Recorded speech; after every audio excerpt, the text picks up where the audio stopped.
सांग मैंने मुझे स्वप्न भावुँ मसला बरा खाई तो मुझे सत सका निद भांगला उठिक खोजी रोषे घर कौटी मसला बरा अच्छी तो चलतु आज मुझे मसला बरा बनईबी तो स्टार्ट करवा। हेलो भाई नमस्ते जय Jagannath welcome back my channel Sandhya kitchen आपको स्वागत। आज आसतु बिरी रे मसला बरा बनईबा।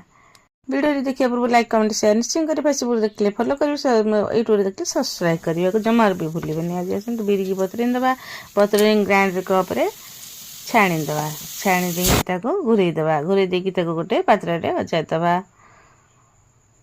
पुणी सेम प्रोसेस आउ थे घूरेंगे आउ थे से पात्र अजाड़ी दबा। तापर गोटे कप सुजी पकईया, जुआणी हाफ टेबल स्पून पकेबा, जीरा हाफ टेबल स्पून पकेबा, गोटे हाथ में घसीदबा तार बास्नाटा आसो।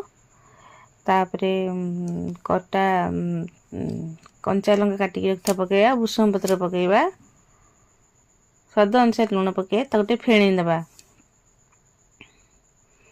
न फेणीले भल फुलबनी एमती गोले दे छाणिले टिके टाण रे फेणई देले मैंने 5-10 मिनट फेणई देवे देखिए पूरा सॉफ्ट लगे बराटा। एमती फेणईबे भलसे फेणिकी रखिदेवे। तापर कड़ई बसैबे, कड़ई बसैकरी आम तेल पकेबा।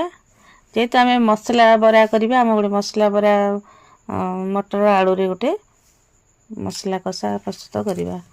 तो तेल पकाया, तापर अदा रसुण पियाज ताको मु ग्राइंडिंग करती पकईदी। तापर जीरा पाउडर, धनिया पाउडर, हल्दी पाउडर, स्वाद अनुसार लुण पकई देकरी भलसे मिक्स करदबा।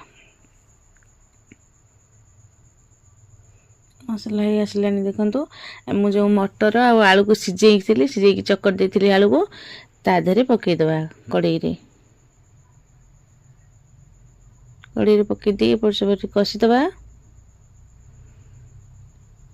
देखंतु हे गला हमर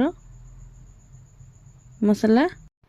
तापर तेल जरी काटिदबा, तेल जरी टिके पानी हाथ मारदबा। तापर तले बिरी दबा, ता मझिरे मटर आलू कषा देदबा, देकी ता ऊपर आउ टिके बिरी दे देकी एमती गोटे गोटे करी कड़ई रे पकेइबा।